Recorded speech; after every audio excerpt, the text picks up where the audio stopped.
Hello, ഇതെന്താ സാധനം എന്ന് മനസ്സിലായോ? എന്നെപ്പോലെ 90s കിഡ്സിന് ഇത് കണ്ട എന്തായാലും മനസ്സിലാവും.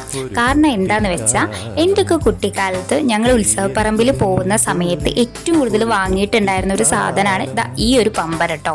ഇതിന് പമ്പരം തന്നെയാണോ പറയാന്നൊന്നും എനിക്കറിയില്ല, കാരണം ഇതിൻ്റെ പേര് ഞാൻ മറന്നു പോയിട്ടുണ്ട്. അപ്പോൾ ആർക്കെങ്കിലും അറിയാമെങ്കിൽ നമ്മുടെ കമൻറ്റ് ബോക്സിൽ പറയാൻ മറക്കരുത് കേട്ടോ. ഇപ്പോഴും ഞാൻ ഉത്സവപ്പറമ്പിലൊക്കെ പോകുമ്പം നോക്കാറുണ്ട് ഈ ഒരു പമ്പരം അവിടെ ഉണ്ടോ എന്നുള്ളത്. പക്ഷെ അധികം ഉത്സവപ്പറമ്പിലും കാണാറില്ല.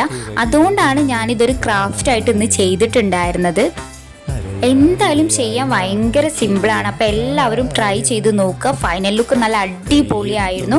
അപ്പോൾ നമ്മുടെ ഈ കുട്ടി വീഡിയോ നിങ്ങൾക്ക് ഇഷ്ടപ്പെട്ട ലൈക്ക് ചെയ്യാനും ഷെയർ ചെയ്യാനും കമൻറ്റ് ചെയ്യാനും മറക്കരുത്. കൂടാതെ സബ്സ്ക്രൈബും കൂടെ ചെയ്ത് നമ്മുടെ ചാനൽ സപ്പോർട്ട് ചെയ്യാനും മറക്കരുത്. മഴവെള്ളം പോലെ